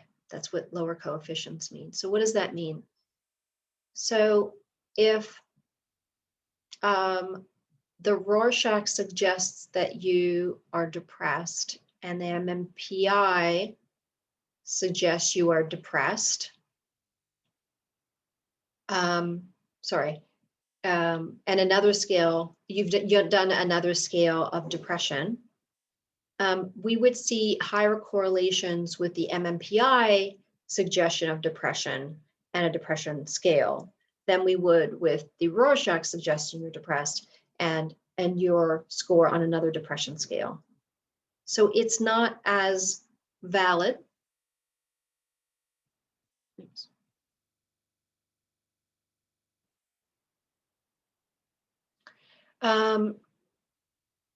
The main drawback was its difficulty to score. The validity is is not as great, and the reliability. But I think it's not fair. Certainly, the Exner system greatly improved the reliability and validity. That said, I don't have it with me because I'm not in my office. I usually bring it. It's like a book this big. To learn Exner scoring and use Exner scoring as specific as it is the most onerous thing that you will do. There's no other test that requires more training and reliance on this big, thick book. The one good thing is that despite its lack of support, it has really generated a lot of research ideas. And research into theory, like personality theory. And so, I mean, I always think that's a positive thing too, but I don't like, definitely don't like the poor psychometric support. There's evidence that it over pathologizes people who, oh, that's a terrible term, normal, people who are, who do not meet criteria for a clinical disorder. So this is particularly true of kids. So this is a study done in 2000 where 200 healthy kids without psychological problems or histories were pathologized as having interpersonal problems, impaired reality testing, that's like psychotic disorders. And so there's enough of these types of studies to say, probably let's not use them in young people.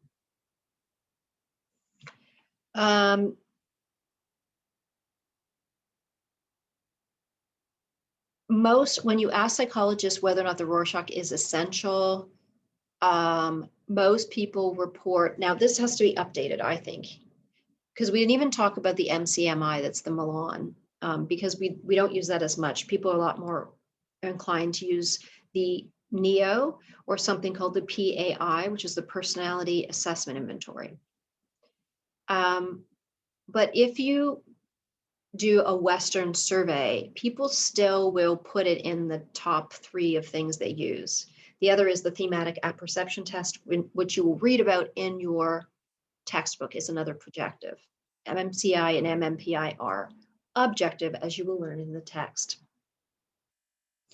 So people still see it as essential, even though the psychometrics are not great.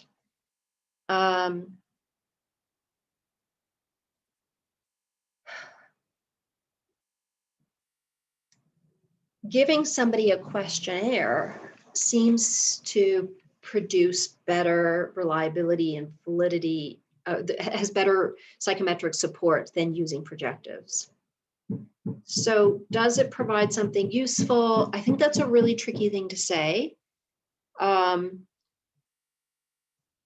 think another way of looking at it is, does it add anything?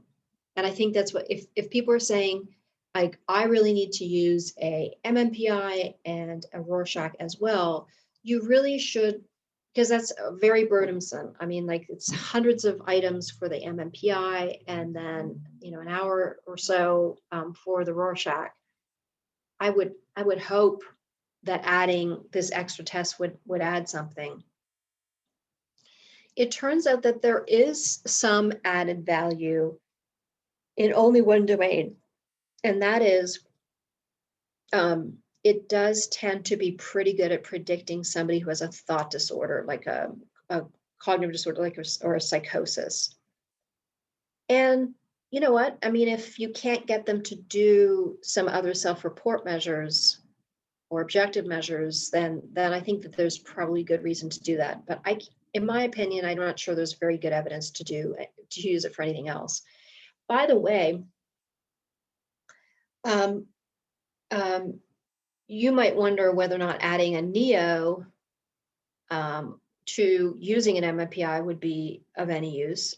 The burden of that is huge. It's like, I don't know what, probably like 700-800 items. I can't remember, but there is some evidence that those two have sort of complementary approaches. So the MMPI tends to clear up some clinical disorder, what we would call in DSM-4 like Axis 1 issues, and the NEO is better at teasing apart personality issues. But next week when we talk about integration, I mean, I think we really have to think, we have, in my opinion, we should be really critical of throwing the kitchen sink at people. I mean, from a relationship, from respect. I mean, like, you know, if you throw every test you have at them and just see what sticks, I think it might be better to pick things based on psychometrics. There's no evidence that doing the MMPR or the Rorschach actually has a meaningful impact on treatment outcomes. So all of these requests for us to do this assessment to determine if they're going to respond well to our treatments or whatever, or to help improve the outcome in treatment, there's not really any evidence that it does that. So again, we have to be thinking about why we're doing this. Okay, we actually already had this scale. I don't know what happened. What happened?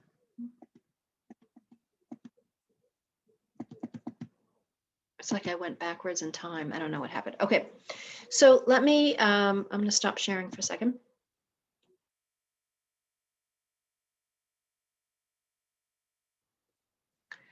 Okay. They thought about making a test that combines aspects of the MMPI, CHU, and NEO. I assume what you mean by this, Tatiana, is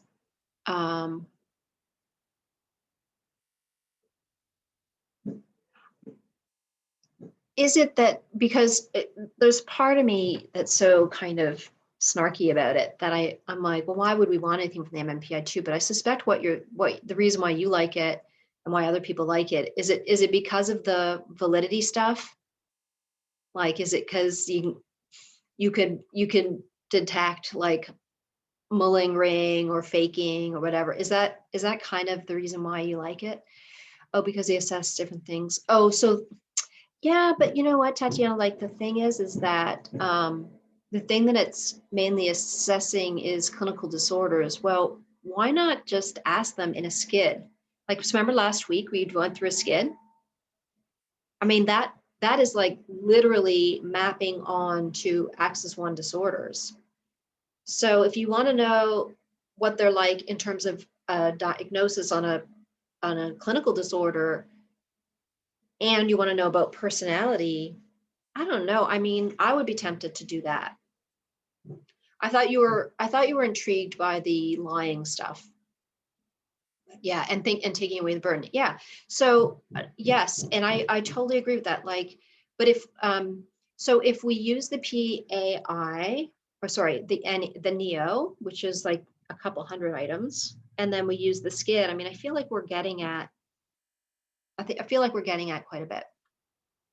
Is it normal to prefer the NEO testing, or do most people prefer the MMPI? Ha, Caroline, are you talking about clients or therapists or assessors? Great question. Because I doubt anybody prefers the MMPI. But yeah, I mean, first of all, most of us were trained on the MMPI, so it's only going to be the last 15 years of trainees that are going to be more inclined to use things like the NEO or the PAI, because they were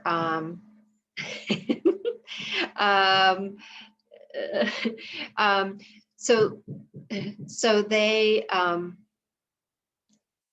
you do what you're trained. You do what you're trained, and a lot of people are trained on the Rorschach and they have a hard time giving it up, or a lot of people are trained in the MMPI and by the way, all that scoring stuff is expensive, and they want to keep doing it, and they're used to using them. Yeah, I mean, Caroline, I was trained on the MMPI, and it went downhill on me very quickly, especially having the embarrassment of giving it. But one of my, I do have a biased perspective, and one of the reasons why is that my job when I was in graduate school, so I was a research assistant, and one of my jobs was to go into death row to test death row inmates. So I would go in Louisiana, a little bit in Florida, and a lot in Texas. And these were people who were already presumed to be of low IQ, because these were death penalty cases that shouldn't have been capital cases. And the criticism at the time, and this still remains, is that people were on death row because they didn't have access to good attorneys. They they were disproportionately Black. They were disproportionately on the borderline to low IQ, like in the developmental disability range.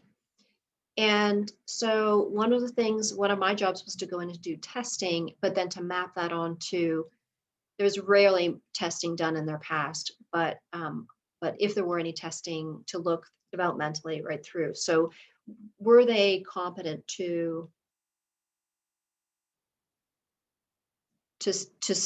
participate meaningfully in their sentencing, their death penalty case?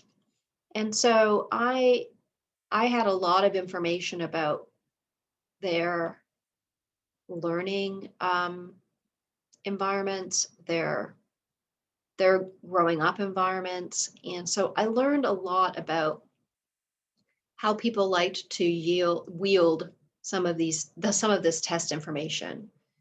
And so I do have a bit of a bias against, I'm very critical because I know what the information is used for and can be used for, and I know that it can be used to uphold systemic racism and eugenics, and even in the biggest arenas. And that was in the United States, so I know it's not entirely the same here because there is no death penalty and so on, but I do have a bias against, I just have a very high bar in terms of what I find acceptable.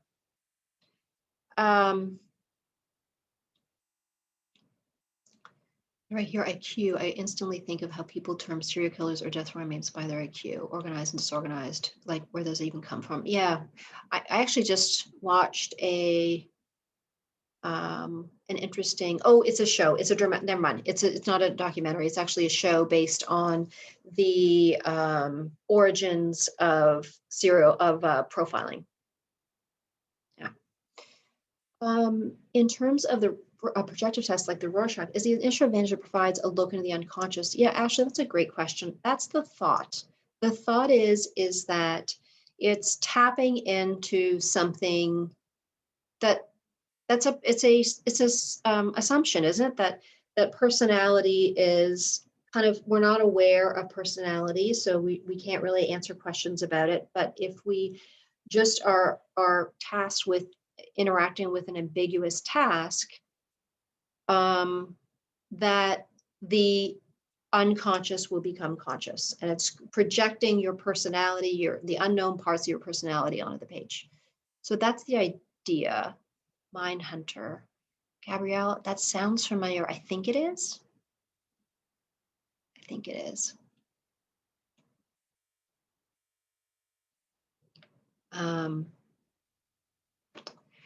Any other questions about personality testing or intellectual testing? We're going to put it all together in integration next week. So if it seems abstract.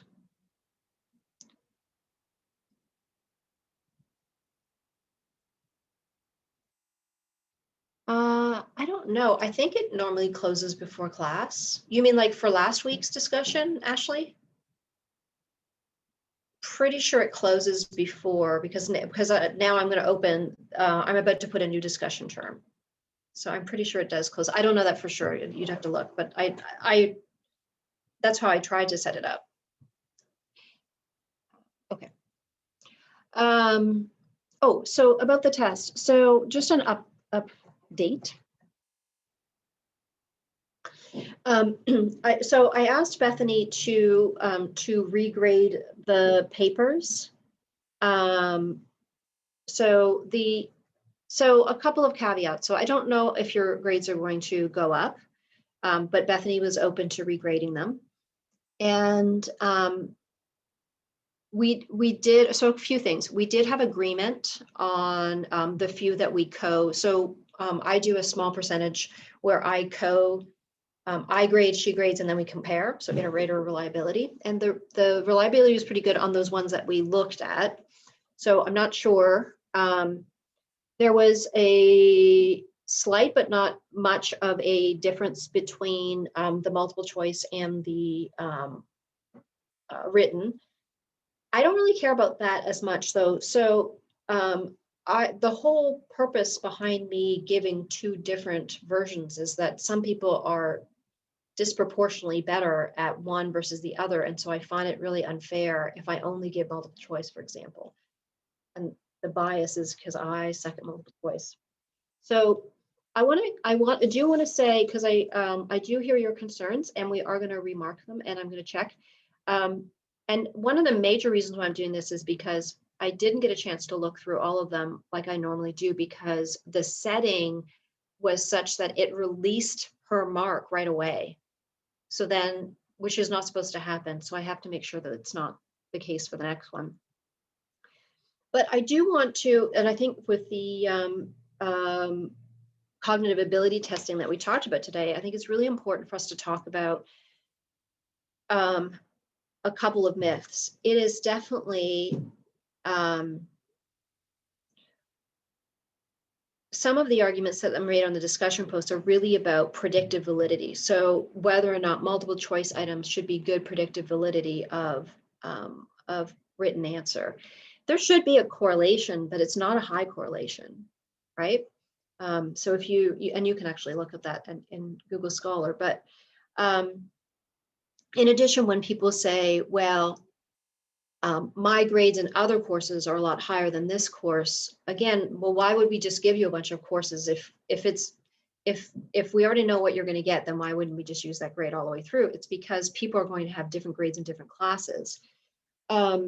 Likewise, I spent hours studying for this class. Unfortunately, the predictive validity of hours studying, again, there would be a moderate, but not like an overly high one, because you could be studying ineffectively.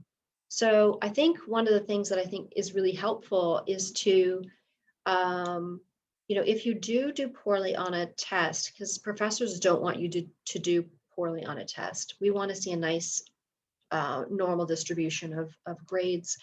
So is to think about whether or not you're studying for a particular course is ineffective.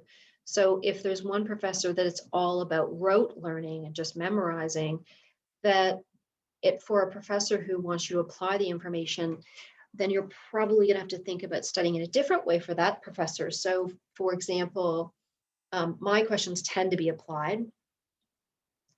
I try and do very few items so that time is not a factor, but that it's applied so that people can't treat it like an open book test. So they actually have to think about what they learned and apply it. So that's what I want in terms of, and professors get to set the learning objective, and that's what I want to do. I want you to be, I want you to know the material, but I want you to be able to apply the material, and I want you to be able to think critically about the material. That's been a bias that I have in this class.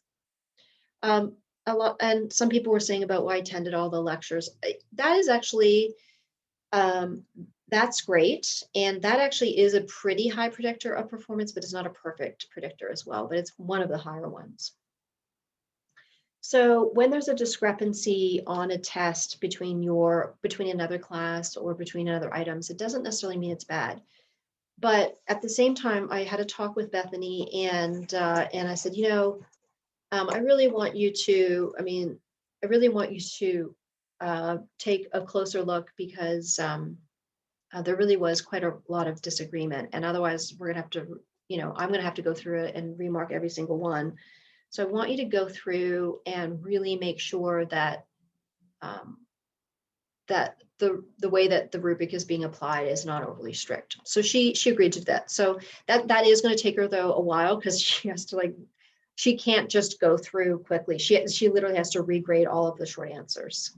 And she did tell me that that she couldn't do it right away. So it might be like another week or so. Okay, 1 second. I think for me, it was hard to understand where so many marks were lost in the short answer. So how do I anticipate how to better meet expectations for the final? So Kelsey, if you don't know how many marks were lost in the short answer, you need to ask the TA.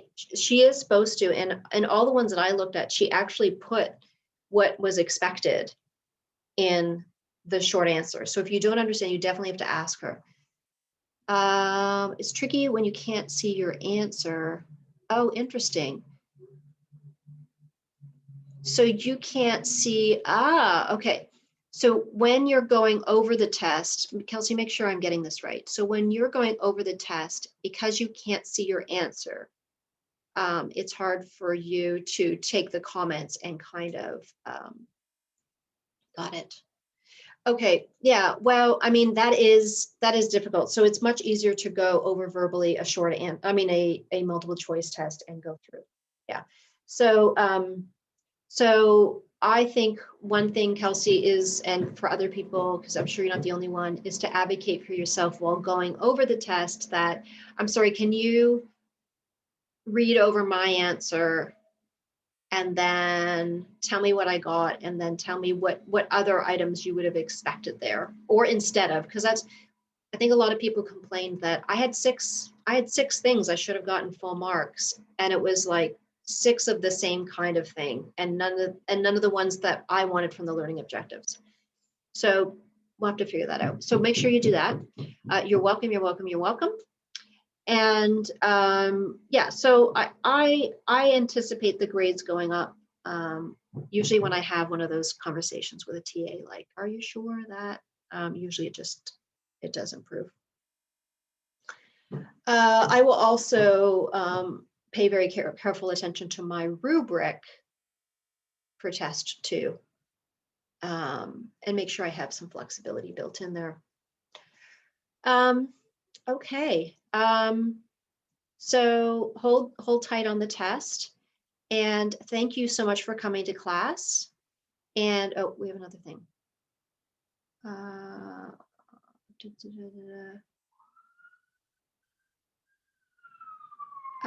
Yes, that is the trick, Naomi, of a short answer, for sure.